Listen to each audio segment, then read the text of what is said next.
Em oração, renuncio toda a minha tristeza onde meu queixo bate. Toda a minha manhã, tarde e noite, em que oro por todos os ares. Renuncio sim o meu rosto triste, meus anseios físicos, meus passos, meus joelhos que doem de febre.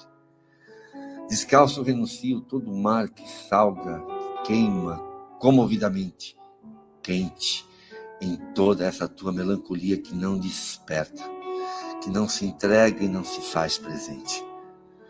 Desejo agora caminhar por ruas floridas, dormir no vento da poesia e na canção, madrugada dentro despertar em meus pés, o caminhar e o roçar das minhas coxas e atingir o meu orgasmo em minha comunhão. Despertar meu desassossego, dividir, doar, repartir, declamar em tons graves e fortes toda a chama que habita em meus pavios acesos. Acordar em meus lençóis de areia fina, sentir o meu próprio toque em toda a minha pele que me atiça, nu, vestido de céu, e todo amor que me habita. Renuncio a todo o meu sofrer, denuncio o cio do poder, renuncio a viver sem nenhum sorriso, ao comprometimento com a tristeza, mal amado, mal vivido, coração resumido. Desejo hoje chuva, árvore, jardim, semente e fruto, amor compactuado, universo de um lindo dia, campos e meus matagais floridos, enraizando e brotando as franjas e as fibras dos meus tecidos. Renuncio árvore abatida, o mar envolto em bruma, meu rosto triste e solitário, secar meus olhos sobre a chuva. Renuncio toda a minha dor, a dor no peito e meus amontoados de ossos, o meu mendigo que implora o teu amor. Hoje quero juras de amor. Desejo agora o meu corpo arvoredo, onde eu colhia meus frutos que alimentavam meu peito. Desejo agora o meu amar, um amor perfeito. Desejo incessante de reconstruir do pouco que me restou, de lacerar essa dor, amanhecer amadurecido e faminto de um novo amor, colher em minha boca um bendito fruto e um novo verso, e amanhecer na paz do meu universo.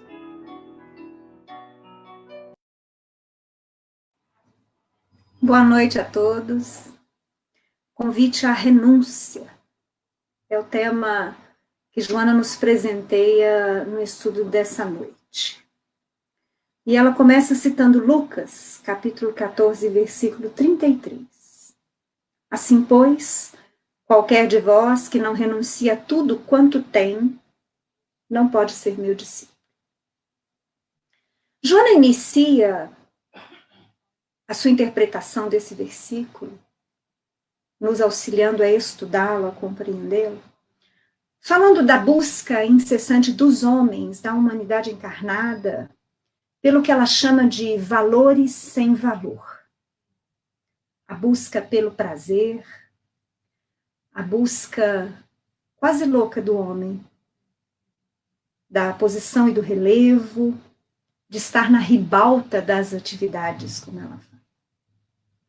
Sendo que, na realidade, como espíritos, no mais íntimo, nós buscamos verdadeiramente paz e a perene alegria, que nós não conseguimos encontrar nestes valores sem valor. Durante muito tempo, as interpretações desta renúncia limitaram-se a esse olhar de negar a vida material, como se dar cabo dos seus deveres no plano material diminuísse a possibilidade do exercício das suas tarefas como espírito eterno. Durante muito tempo, nós transitamos nos séculos e nas religiões, muitas vezes com a visão limitada por essa interpretação, enclausurando-nos em claustros, em mosteiros, buscando nos distanciar da vida física, da sociedade, acreditando que acessaríamos mais facilmente a santidade. Como se a construção do reino de Deus em nós estivesse tão somente na fuga das tentações. Mas não foi isso que Jesus ensinou. Jesus não isolou-se. Jesus em nenhum momento foge à vida cotidiana. Jesus não foge das pessoas de má vida, como eram conhecidas naquela época. Jesus comeu com publicanos, contou histórias de pessoas que não eram admiradas pelo povo judeu naquela época. Ele socorreu e fez-se amigo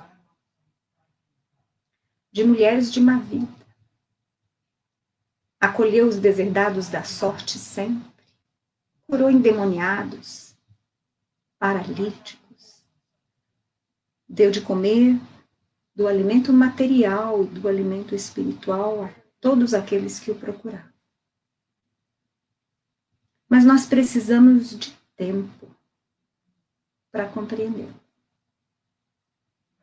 E graças à compaixão do Pai, nosso Criador, nós podemos amadurecer, aprendendo a ter olhos para ver, ouvidos para ouvir a realidade da qual Cristo já nos falava, mas que nós não compreendíamos bem.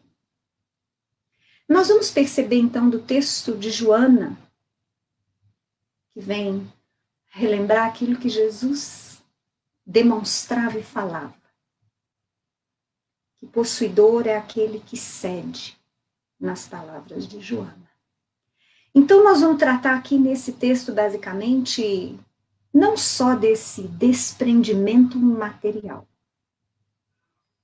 mas do desprendimento pessoal de cada um de nós. Mas o que seria esse desprendimento pessoal? Seria o exercício infindável que temos de vencermos.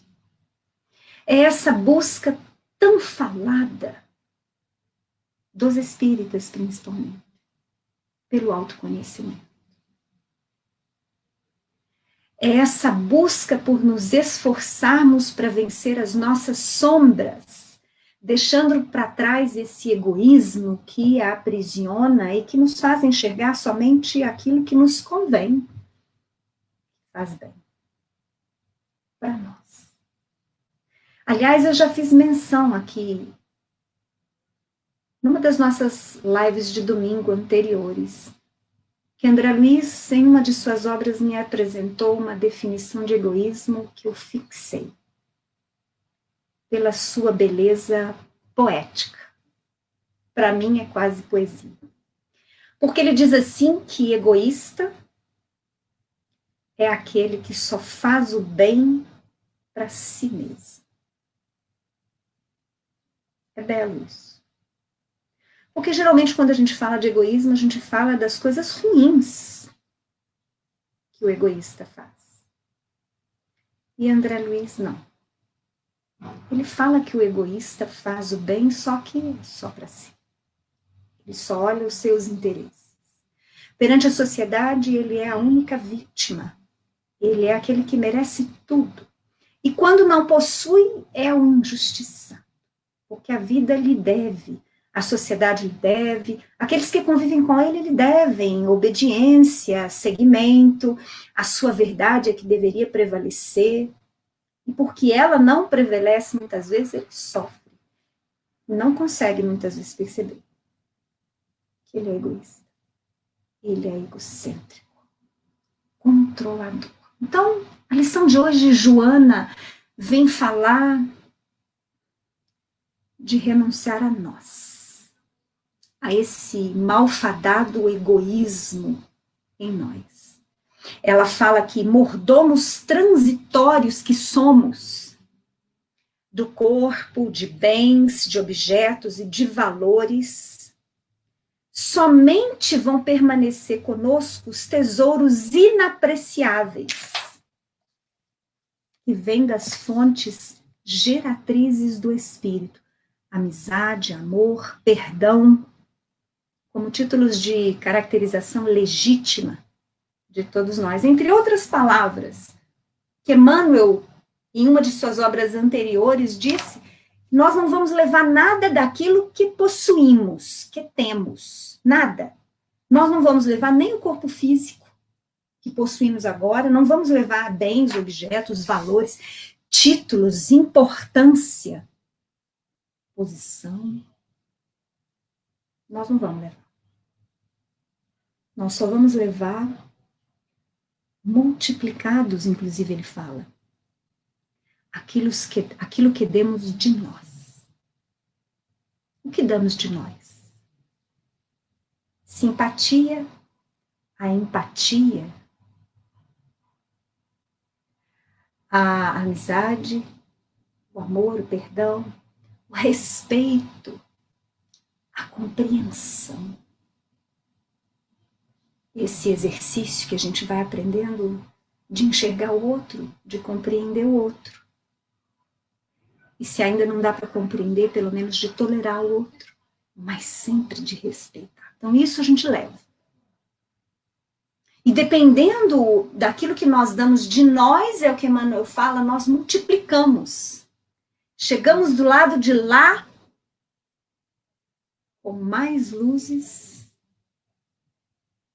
muito mais do que o pouco que distribuímos de nós. E ela fala a Joana, então, de maneira muito explícita, isso que nós estamos falando, porque ela fala que renúncia não é abandonar a causa, o ideal, quer dizer, não é o que nós pensávamos no passado, que tínhamos que abandonar tudo. Família, vida social, para nos isolarmos do mundo, para santificarmos. Ela diz que renúncia vem junto com a contribuição útil de cada um de nós. É interessante pensar sobre isso. Pensar sobre quanto sermos úteis exige muitas vezes renúncias. Irmão José, no livro Lições da Vida, psicografado pelo médium Carlos Bacelli, ele diz: somente consegue abrir mão de si quem já adentrou na posse de si mesmo. A dificuldade que o homem tem de renunciar é que o impede de ser feliz. Quantas vezes anteriores a gente trabalhou essa questão de ser feliz fazendo bem? Porque a humanidade hoje se depara com uma realidade. Não há como negar. Que invariavelmente a busca incessante pelo prazer físico e material não satisfaz. Não traz felicidade. Nós percebemos isso em toda parte. Em países pobres, em países muito ricos. Em jovens, adultos, pessoas idosas, uma insatisfação que o ter não soluciona.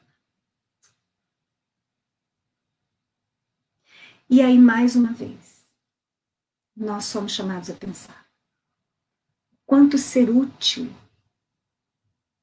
exige de mim renúncia.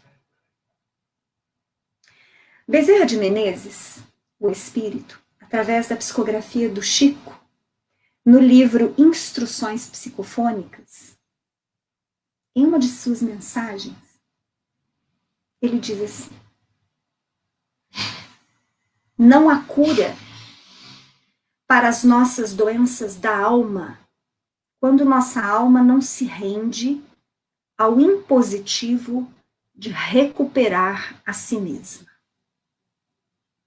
Saibamos, assim, exercer a doce caridade de compreender as criaturas que nos cercam. Não somente entendê-las, mas também ampará-las pelo desprendimento de nossos desejos, percebendo que o bem do próximo, antes de tudo, é o nosso próprio bem. Então, olha aqui, Bezerra, mais uma vez falando dessa questão que eu não estou respondendo, mas que eu estou jogando para vocês, que é o quanto ser útil me leva a renunciar a mim mesma.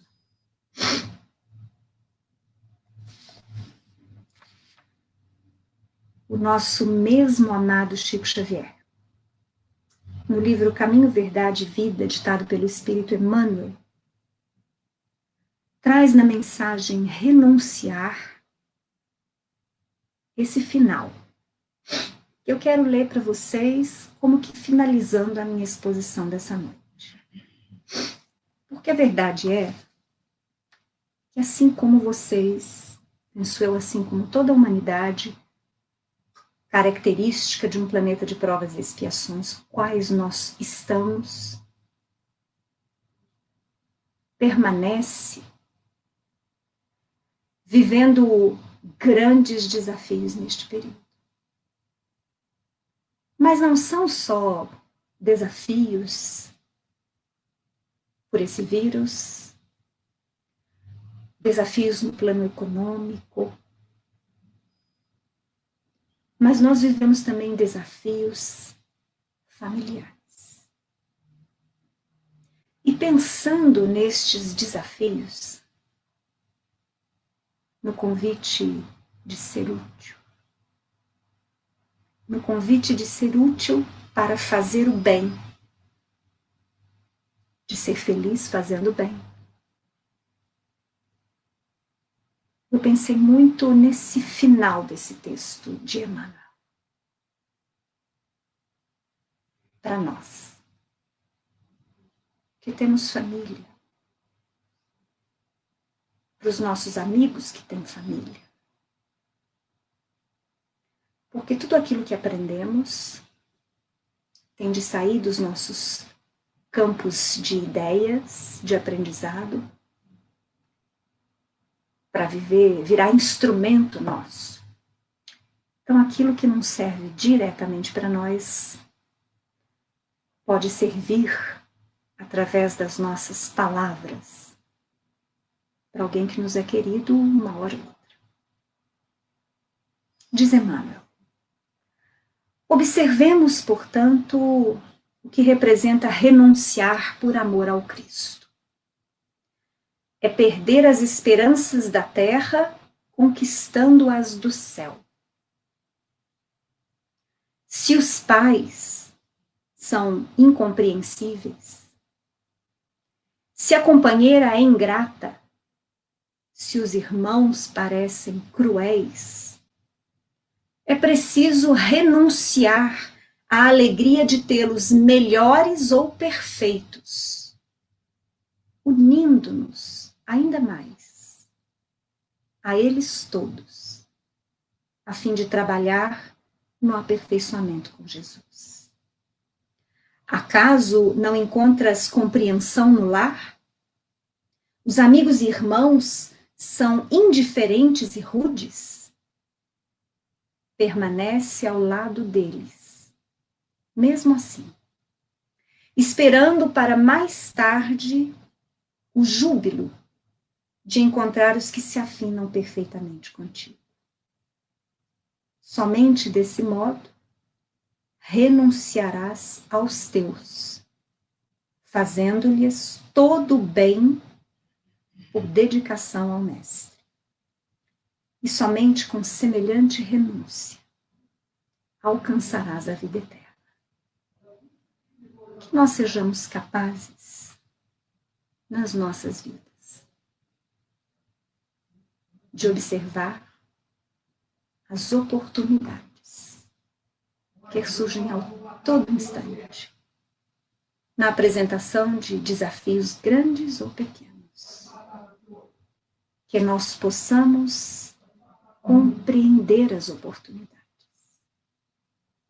atuando em cada uma delas, renunciando ao nosso desejo pessoal, nos capacitando para renunciar a esse velho egoísmo que teima tantas vezes em voltar à superfície de nós, fazendo-nos mais compreensivos, mais tolerantes, mais amorosos em nome de Jesus, para que nós sejamos mais úteis e assim mais felizes. Uma boa noite a todos. Vamos chamar a Júlia agora. Está na hora dela. Olá, boa noite. Uma alegria muito grande estar aqui com vocês. Mais um domingo, né, gente? É assim que a gente tem que pensar. Mais um domingo, né? Em paz, no qual a gente tem a oportunidade de discutir temas tão relevantes que Joana de Ângeles nos traz nesse livro, Convites da Vida. E hoje o tema é renúncia. E aí o que me ocorreu foi começar trazendo uma história. Eu não tenho certeza, eu procurei para ver se eu encontrava e não achei aqui em casa. Mas eu acho que foi num livro do Simonetti que ele conta essa história. A história é a seguinte: havia um espírito muito comprometido, um espírito com muitos débitos das encarnações anteriores, que, desencarnado, passou por um período grande no plano espiritual, né? Onde foi socorrido, orientado, e depois desse período no plano espiritual, ele foi abençoado com a possibilidade de uma nova encarnação. E aí ele passou por um planejamento reencarnatório, que é outra bênção, né? Nem todos passam por isso. E aí, juntamente com os seus mentores, ele começa a expor, a mostrar o seu desejo de aproveitar aquela oportunidade reencarnatória ao máximo, da melhor maneira possível. Então ele diz assim: não, eu quero vir como um mendigo, sem família, morando na rua, passando frio e fome. E os mentores diziam: não é bem por aí. Aí ele dizia: então já sei, eu quero vir com uma doença incurável, que me deixe com o corpo físico muito depauperado, assim eu vou poder resgatar os meus débitos. E os mentores diziam: não é por aí também não, vamos ter outra solução melhor para você. E aí ele dizia: então eu já sei, então eu vou ser um missionário, vou trabalhar lá nas regiões mais longínquas da Terra, enfim. E aí ele ia, dentro do entendimento dele, né? Esse espírito ia pensando as piores situações de expiação que ele poderia viver numa encarnação. E depois de muita conversa, muito planejamento, os mentores disseram: nós já temos a solução para você. A solução, o que vai acontecer? Como eu vou aproveitar melhor esta oportunidade reencarnatória? E aí os mentores dizem: você vai reencarnar como mulher e você vai ser mãe. Vejam, gente, que coisa mais linda, não é? Porque ser mãe é isso, você renuncia o tempo todo, né? Quando você é mãe, em favor dos seus filhos. É um amor tão incondicional que a mãe geralmente tem pelos filhos, que o seu personalismo, o seu egoísmo é posto de lado. E é isso que Joana nos diz. Joana diz o que é isso, ó. Renúncia é sacrifício do personalismo. personalismo no sentido, né, de você, ainda no estágio evolutivo em que se encontra, ser altamente egoísta. Né? E o que é o egoísmo? É um amor exagerado por nós próprios, por nós mesmos. Por isso que a maternidade e a paternidade é tão importante na nossa vida, porque é exercício de diminuir o egoísmo e de praticar a renúncia. Joana diz assim, ratificando o que Cris já trouxe, né? Possuidor é aquele que cede. Olha que coisa mais linda, né? Possuidor é aquele que cede. Quer dizer, se você quer possuir alguma coisa, você precisa ceder, renunciar. Aí você realmente é possuidor. E ela traz também, logo no início do texto, ela traz um parágrafo, né, uma frase, onde ela diz assim, que no cenário social, no convívio social, geralmente a gente é fascinado pelo brilho dos primeiros lugares da ribalta.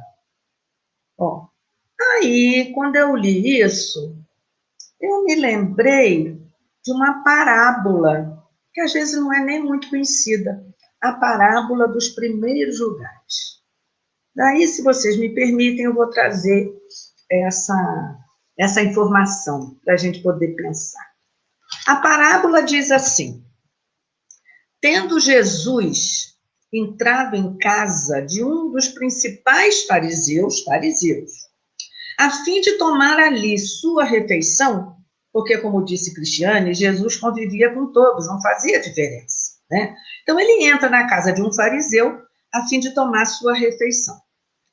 E ao notar como os convidados escolhiam os primeiros assentos à mesa, propôs-lhe uma parábola, dizendo: quando fores por alguém convidado para um casamento, não te sentes em primeiro lugar, para não suceder que seja por ele convidada uma pessoa mais considerada do que tu.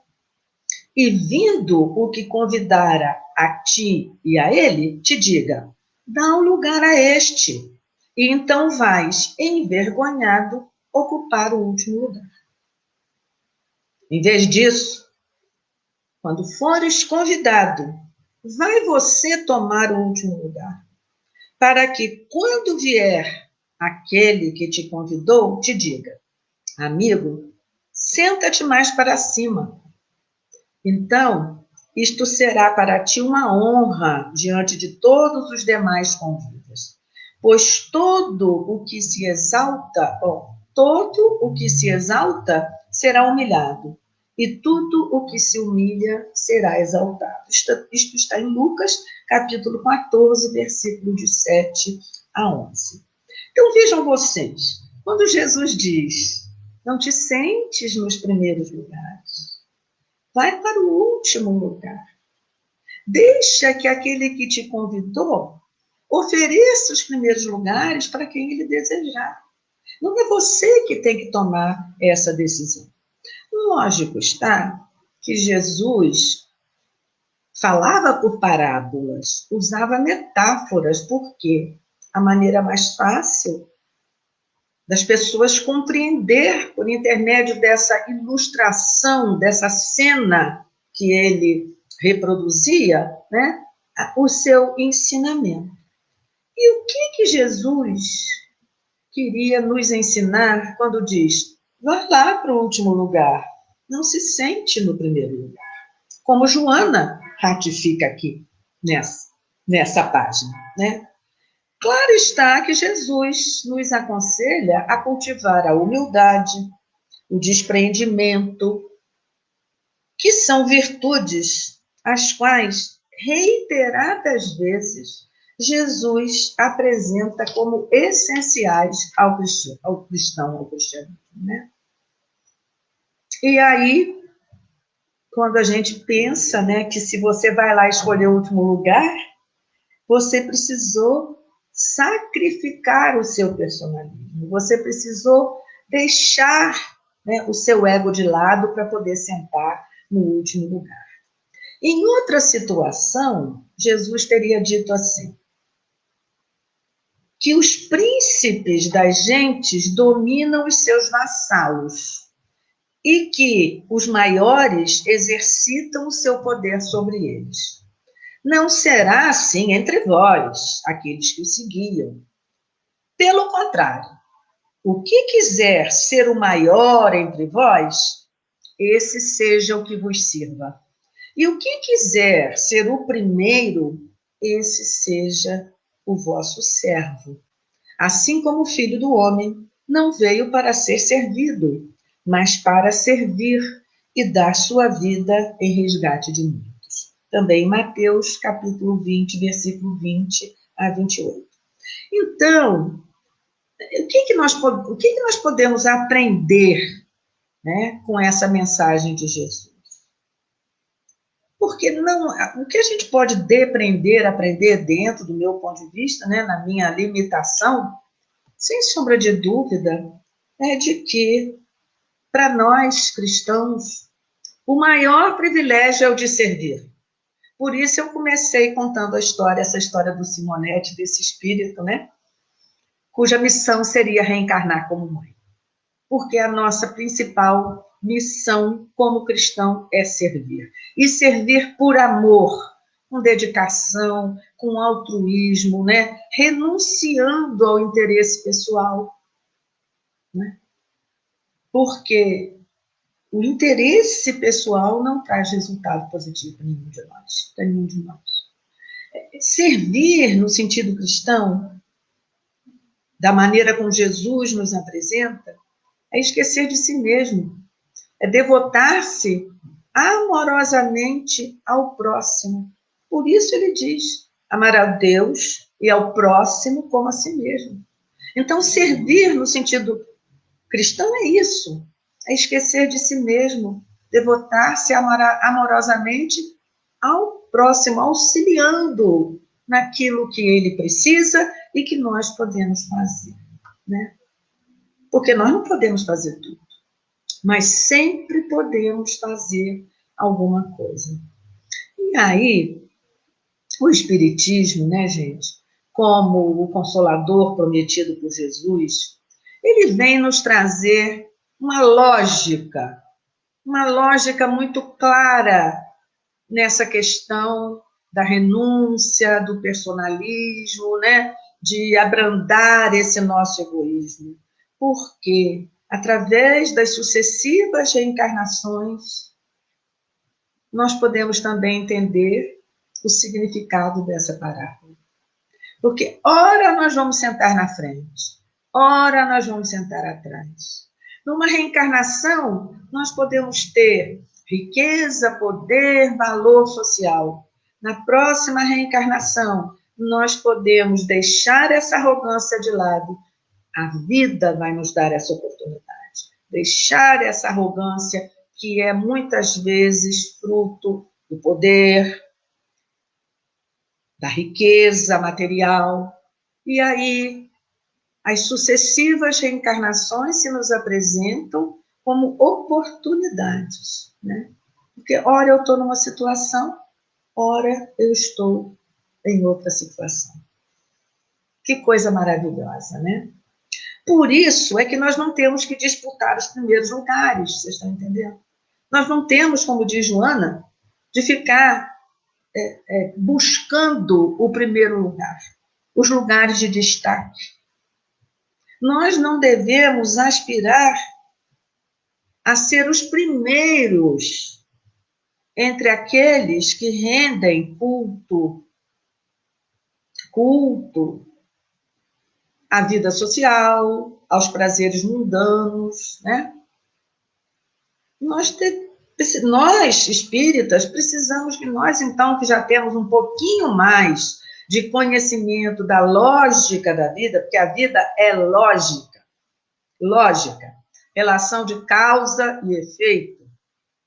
Relação de causa e efeito, gente, é lógica formal, dedutiva, a qual nós chegamos quando atingimos a maturidade. Então, vejam bem, nós precisamos de ter muita parcimônia, muito cuidado no sentido da gente se colocar em serviço, como diz Cristiane. Qual é a utilidade da nossa vida? Em que eu sou útil ao meu próximo? Aí eu estou renunciando ao meu egoísmo e ao meu personalismo, né? E aí, nesse sentido, é que a gente possa lutar. Lutar no sentido cristão de eliminar as diferenças abismais que existem entre nós, que nos separam uns dos outros, sendo que todos somos filhos de Deus, né? E que seja o nosso ideal formar lado daqueles, quer dizer, ficar ao lado daqueles que dão o melhor de si, né? E que nós possamos, aí sim, sentar com esses que dão o melhor de si, para melhorar os homens, para melhorar as instituições, né? E que seja o nosso maior empenho aproveitar as oportunidades que a vida nos oferece para isso, né? Então, é o que eu podia trazer para vocês dentro da minha compreensão dessa página de Joana, e agora eu chamo a minha amiga Sandra, que com certeza vai colaborar conosco, contribuindo sempre com a sua inteligência, com o seu brilhantismo, com as suas histórias, para que a gente possa aprender um pouco mais essa noite. Boa noite, Júlia. Boa noite, Cris. Boa noite, Marina. Boa noite, queridíssimos companheiros do domingo, que estão aqui com a gente, nos ouvindo através desse formato, né, que é possível hoje. Convite à renúncia. Eu confesso a vocês que esse foi um dos estudos mais difíceis que eu achei, se não o mais difícil, do livro da Joana. É claro, porque eu ainda tenho muita dificuldade em renunciar. São muitas as renúncias que a vida nos pede e eu ainda tenho muita dificuldade em renunciar. Mas nós sabemos, né, que quando nós fazemos um estudo dentro da doutrina, seja para compartilhar com o outro, seja se apenas para comentar num grupo de estudos, o primeiro beneficiário daquele estudo sou eu. O primeiro a ser beneficiado com aquele estudo, o primeiro que vai aprender sou eu. Então, aquele estudo, a princípio, é para mim, preocupa com o outro. Então, eu sei que esse estudo foi para mim e eu vou compartilhar alguma coisa com vocês. Espero que também possa ajudá-los, né? Vamos falar um pouquinho sobre renúncia. Gente, a criança pequena, toda criança pequena, tem um funcionamento psíquico bem primário. Por ela ainda ser muito impulsiva, instintiva, ela só funciona regida pelo princípio do prazer. O que a psicanálise nos ensina é que, com o passar do tempo, ao longo da nossa história, a vida vai nos passando rasteira, nós vamos tendo que lidar com muitas frustrações. Então, nós vamos adquirindo um funcionamento psíquico muito mais elaborado. Um funcionamento psíquico regido pelo princípio da realidade. Então, enquanto criança, ela é regida pelo princípio do prazer. A gratificação tem que ser imediata, naquele momento.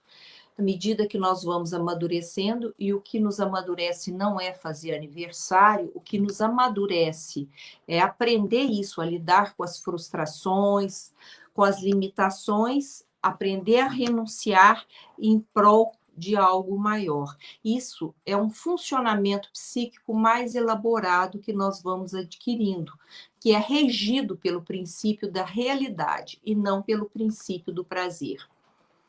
Eu dou um exemplo muito simples, muito banal quando eu falo disso em aula, quando eu comento sobre isso no consultório.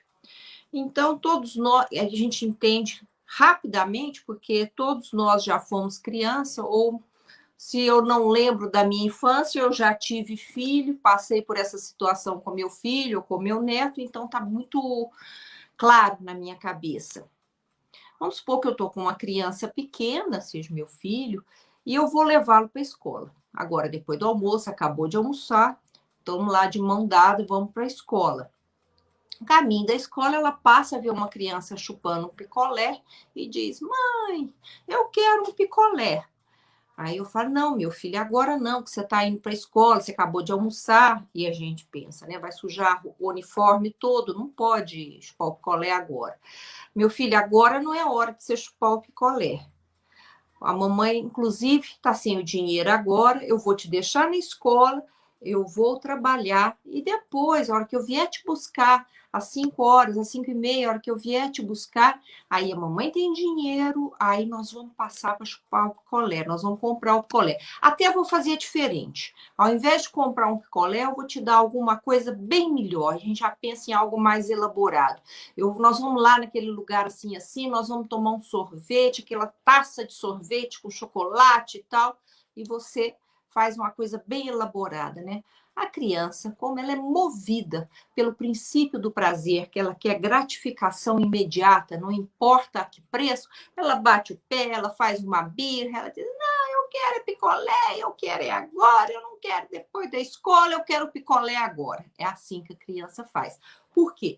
Porque a criança tem um funcionamento psíquico bem primário, por ainda ser impulsiva, por ainda ser instintiva, então o funcionamento psíquico dela é regido pelo princípio do prazer. As gratificações têm que ser imediatas. Ela ainda não dá conta de renunciar àquela gratificação imediata em prol de uma gratificação muito maior, que terá um resultado muito melhor, muito mais efetivo, tá? Isso funciona assim. Nós, crianças espirituais que ainda somos, né? Temos esse funcionamento psíquico bem primário com relação à nossa evolução espiritual. Nós ainda temos um funcionamento psíquico muito primário. Nós ainda somos regidos pelo princípio do prazer. Eu ainda quero prazer, gratificação imediata. Eu ainda sou regida pelo gozo, né, pelas conquistas do mundo material, aquelas que me dão aquele prazer imediato, aquela gratificação imediata, me dá uma gratificação efêmera, né? Isso não é uma conquista real. Isso não irá nos proporcionar uma realização efetiva, não vai trazer um resultado efetivo. Por quê? Porque a gente sabe muito bem que nós precisamos ter resultados que nos propiciem a nossa evolução moral, a nossa evolução espiritual. Mas nós, crianças espirituais que ainda somos, queremos gratificação imediata, aquilo que nos traz prazer, aquele gozo, aquela conquista material, não é assim? Mas espera-se, né, que ao longo, né, da nossa jornada espiritual, à medida que nós formos amadurecendo espiritualmente no nosso processo evolutivo, nós vamos conquistando esse modo de funcionamento psíquico mais elaborado com relação a tudo, né? Nós vamos aprendendo a renunciar. Nós vamos aprendendo a renunciar aos benefícios imediatos, aos prazeres imediatos, em prol de algo muito maior, que é o que a Joana nos diz aqui no início do texto, da lição. Ela fala assim: é preciso recordar a excelência da renúncia como terapêutica de alta urgência para a nossa saúde física e mental, para nós que aspiramos à paz e ambicionamos a perene felicidade. Então, se eu não quero uma alegria passageira, se eu estou ambicionando uma perene felicidade, eu preciso, como terapêutica, a renúncia. É o que a Joana nos fala, né? E ela fala que renúncia num exame apressado pode parecer covardia ou significar amolentamento de caráter, e não é nada disso. Então, assim que eu peguei o estudo essa semana para ver o que era o estudo, né, o que a gente iria trabalhar aqui hoje, primeira coisa que me veio à cabeça foi o livro do Emmanuel, Renúncia, que esse romance é maravilhoso, né, gente? Renúncia.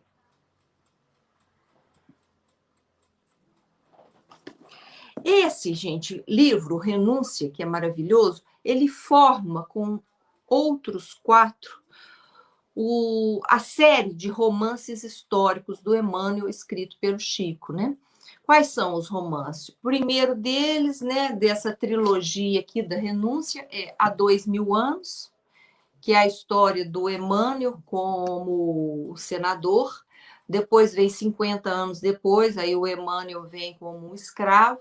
E aqui no livro, Renúncia. Depois tem o Ave Cristo, tem o Paulo Estevão, né? São 5 romances que formam a série de romances históricos do Emmanuel. Então, sobre esse livro aqui, Renúncia, que eu vou deixar essa dica de leitura para quem ainda não leu.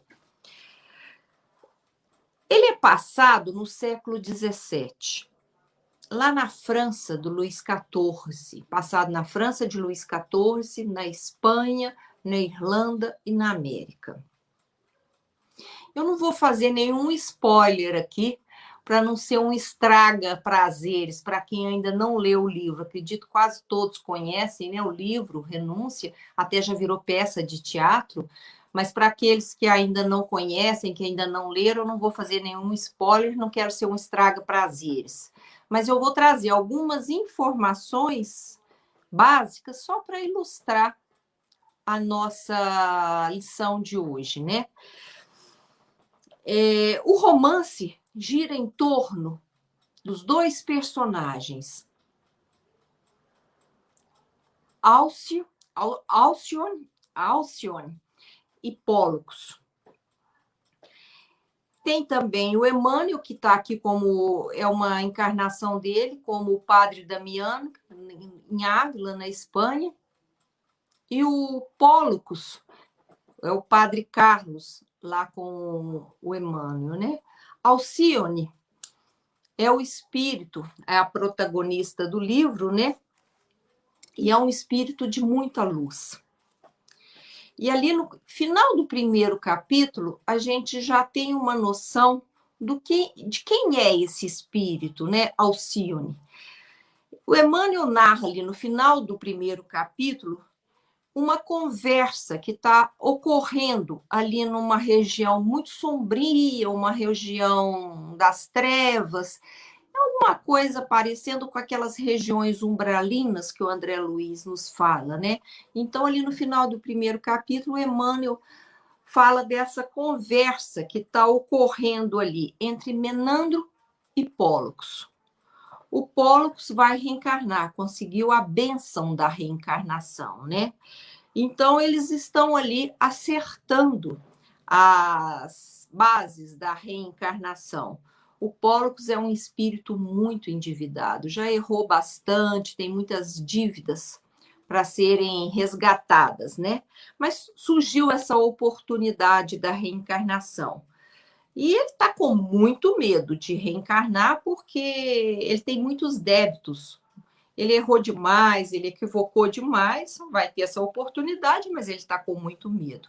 E nesse momento que o Pólux está conversando ali com Menandro, aparece de repente uma luz, um espírito de muita luz, aquela luz maravilhosa. Aquela luz maravilhosa vem de um outro planeta, do planeta Sírius, que é um planeta já evoluído, que é um planeta excelso, bem mais evoluído, né?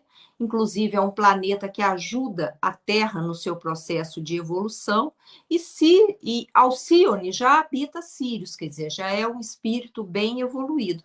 Mas Pólux é o grande amor de Alcione, assim como Alcione também é seu grande amor, o grande amor de Pólux. Eles têm um amor maravilhoso, só que com uma distância vibracional enorme entre os dois. Enquanto Alcione foi evoluindo, foi crescendo, o Pólux foi se endividando, foi se equivocando, foi errando ao longo das encarnações. Então ficou um abismo vibracional entre eles, uma distância muito grande. Ele está lá nas regiões umbralinas, precisando de uma oportunidade de reencarnação que surgiu agora, e Alcione já habita o planeta um planeta evoluído, que é Sirius, né? Ela já está lá e ela vem até Pólux. A princípio, Pólux não consegue vê-la por conta da diferença vibracional. Pólux nem consegue visualizá-la. Aos poucos, ela abaixa a bola dela, né? Ela abaixa o brilho dela e ela consegue se fazer visualizar para Pólux. E Pólux fica maravilhado de poder ver o seu grande amor ali, né? Porque ela veio ali naquele momento exato que eles estão conversando, acertando a reencarnação dele, de Pólux, ela vem naquele momento para dar uma força para aquele grande amor da vida dela, né? Ela vem ali porque ela quer dar coragem, dar força a Pólux para ele vir, né? Sabe que ele é um espírito endividado, que já errou muito, já se equivocou bastante, né? Então, ela vem ali para dar aquela força, para dar coragem a ele, para que ele venha, né? Para que Pólux venha para enfrentar essa jornada reencarnatória e poder sair dessa encarnação vitorioso. Já que, como eu estou dizendo, ele é um espírito que já errou bastante em várias encarnações, mas que agora ele terá mais essa chance, terá essa bênção da reencarnação. Então, ela está ali para dar uma força a ele, porque agora ela já habita um planeta angelical, mas ela está ali naquela região de sombras, porque o Pólux é seu grande amor. Mas a hora que Pólux consegue visualizá-la, ele implora para que ela venha junto. Ele implora para que a Alcione venha junto com ele, para que ela possa vir fazer essa jornada encarnatória com ele, porque ele acha que se ela vier junto, vai ser mais fácil para ele sair daqui vitorioso, né? E aí, nesse final do primeiro capítulo, a gente já começa a ver a capacidade de renúncia desse espírito, né, de Alcione.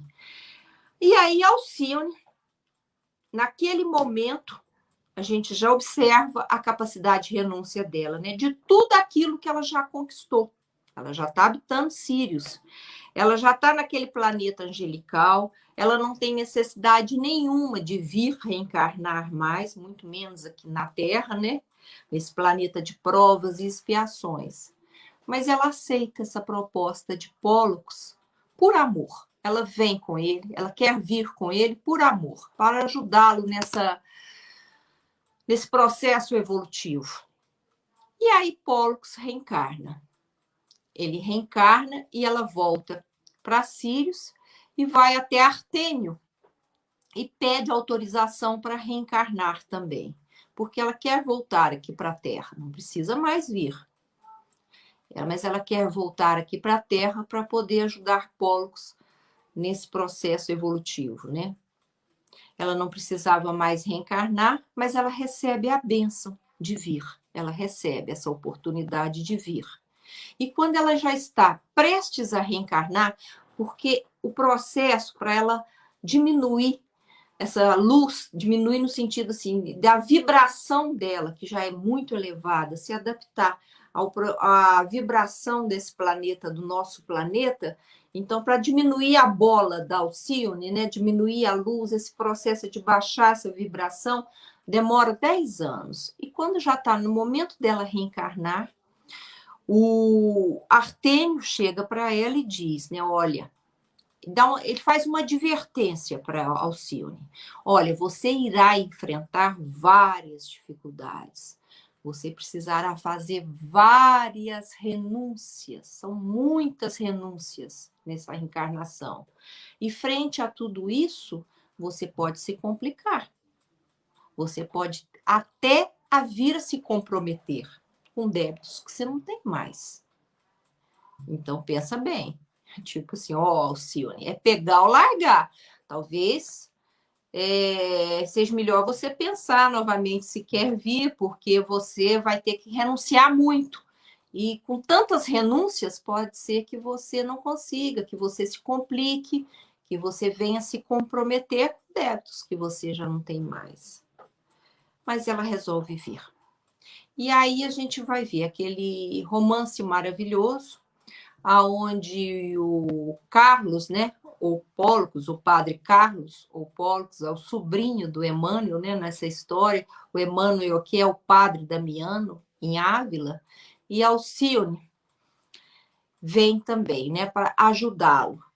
Mas o que a gente observa é que ela consegue fazer todas as renúncias que essa encarnação lhe solicita, e ela sai dessa encarnação mais uma vez vitoriosa. Ela conseguiu renunciar a tudo, a todas as renúncias que lhe foram impostas. Renúncias materiais, em um determinado momento da vida, ela precisa fazer uma renúncia, né? Uma renúncia muito grande, ela faz várias renúncias materiais, a patrimônios materiais, a uma vida confortável que ela tinha. Então, ela faz primeiro essas renúncias materiais. Renúncia amorosa, porque ela abre mão do amor a Carlos, ao padre Carlos, então ela não pode se concretizar amorosamente com o padre Carlos. Ela faz renúncias afetivas muito importantes, porque ela deixa todos os seus laços afetivos lá no outro planeta, em Sírios, né? Que já é um planeta, ele renuncia àquela vida de benesses que ela tinha lá no planeta Excelsior, no planeta angelical, aonde ela já tinha uma vida totalmente diferente, ela renuncia a tudo isso e encarna. E quando ela sai vitoriosa dessa encarnação, ela ascende mais ainda, né?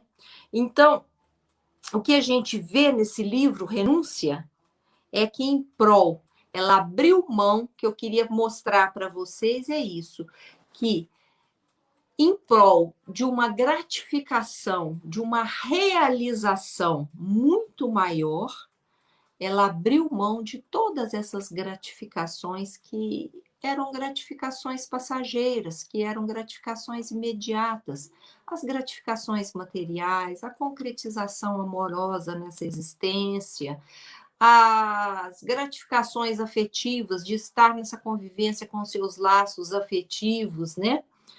Então, ela consegue abrir mão de todas essas gratificações imediatas em prol de uma gratificação muito maior, de uma realização pessoal muito maior, que é ajudar Pólux no seu processo evolutivo e, com isso, diminuir a distância vibracional que existia entre os dois, para que eles pudessem se aproximar. Não é? Então, isso é o que eu falo, que a psicanálise nos ensina, que a criança é regida pelo princípio do prazer, gratificação imediata, e que nós, na vida adulta, amadurecido, espera-se, né, que nós consigamos abrir mão dos prazeres imediatos, das gratificações imediatas, em prol de uma realização pessoal muito maior, renunciar a isso em prol de algo muito maior. Então, para mim, não existe exemplo melhor do que desse livro, do que todas as renúncias que Alcione faz em prol de uma realização pessoal muito maior, uma realização pessoal de aproximar do seu grande amor, que é Pólux, né? Então, fica aí mais essa dica de leitura para vocês.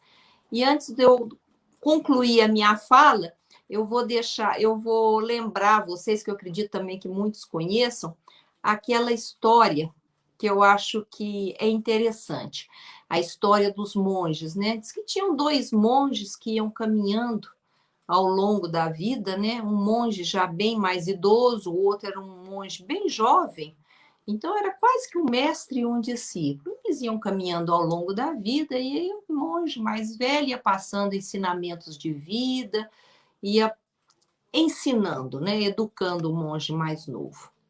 E caminhando eles estavam quando eles se depararam com um córrego, com um riacho bem pequeno, que eles precisavam atravessar e alcançar a outra margem. Na hora que eles chegaram lá, que foram atravessar, tinha uma moça pensativa, triste, melancólica na beirada do riacho ali, porque ela precisava atravessar, ela precisava alcançar a outra margem, mas ela não sabia nadar, ela não tinha como ir. Então, ela estava ali pensativa, melancólica, naquela tristeza, porque ela não tinha como chegar do outro lado. O jovem monge, não teve dúvida, já atravessou sozinho o rio, nadou, chegou do lado de lá. O monge mais idoso ficou para trás, observou aquela moça, pegou a moça, segurou a moça e carregou a moça ao longo do riacho. Nadou com ela, segurando a moça, né? Atravessou a moça para o outro lado do riacho. Chegou do outro lado do riacho, deixou a moça lá, continuaram a travessia, continuaram a caminhada, a jornada. Passou um dia, passaram 2 dias, passaram 3 dias. O monge mais idoso está percebendo que o jovem está ali pensativo, taciturno, estava diferente. Aí ele perguntou para ele, falou, meu filho, o que está acontecendo com você? Eu estou percebendo que você está tão pensativo, que você está tão taciturno, está acontecendo alguma coisa? O que está te preocupando? O que está te atormentando? Aí o jovem virou para ele e falou, mestre, eu não conformo. O senhor sabe que nós não podemos tocar em mulheres. Como é que você pega aquela moça e atravessa abraçado com ela aquele riacho, carrega ela ao longo do riacho para atravessar o riacho? O monge mais idoso olhou para ele e respondeu o seguinte, meu filho, naquele momento você fez o que você achou que precisava fazer, você atravessou o rio. E naquele momento eu fiz o que eu achei que eu precisava fazer. Precisava ajudá-la, ela não tinha como atravessar aquele riacho. Eu ajudei, eu a atravessei o riacho. Quando chegamos na outra margem, eu a coloquei ali. Eu a deixei ali às margens do riacho. E você? Você está com ela já há 3 dias que você continua com ela aí dentro de você. Quer dizer, o que ele está dizendo? Eu já renunciei a ela, qualquer tipo de pensamento, ou a qualquer desejo que eu possa ter tido com relação a ela. Ficou ali. Agora você carrega ela dentro de você, já tem dias, aqui dentro do sentimento, aqui dentro dos seus pensamentos, não é? Então isso é renúncia. Renunciar não é só largá-la para trás, é deixar que aquilo não fique te atormentando e te amargurando os seus sentimentos, os seus pensamentos. Vocês já pensaram se Alcione viesse de Sírios e ficasse o tempo todo melancólica, pensativa, com saudade de Sírios, atormentada porque deixou tanta convivência, tantos laços afetivos lá, tantas benesses, né? E aqui tinha que abrir mão de tanta coisa. Então, como diz o monge mais idoso para o jovem, meu filho, eu fiz o que precisava fazer e não pensei nisso mais. Ela ficou lá, eu já renunciei a qualquer pensamento, a qualquer desejo, a qualquer sentimento com relação a ela, ela ficou lá. Agora, você carrega ela com você já tem 3 dias. Era essa a mensagem que eu queria trazer para vocês hoje, gente. Espero que possa ter ajudado de alguma maneira. Quero deixar aqui o meu boa noite. Uma boa semana para vocês. Até o próximo domingo. Obrigada, Marina, pela grande ajuda. Nos veremos no próximo domingo.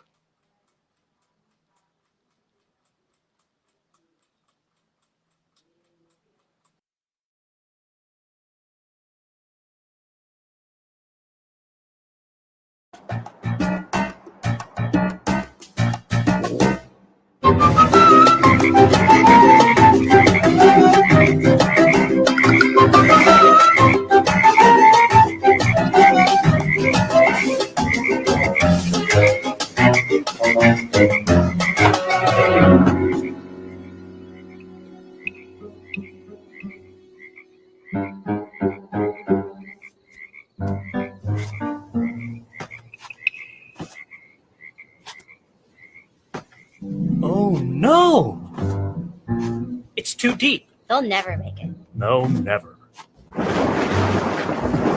The rain. Uh-oh. No! The rain will fill the hole, and then they can swim out. Ah. Stop jumping! We have a plan!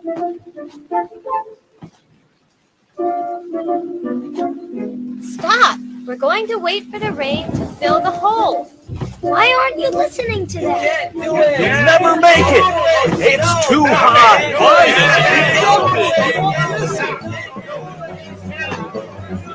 You can't do it! It's too deep! Listen to him! Save your strength! Don't even try! Just stay down!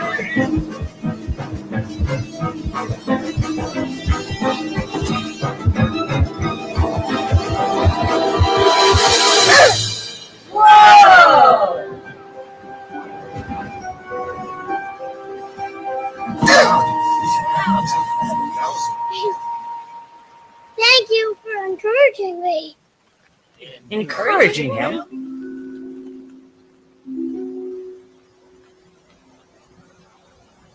He's deaf. Oh.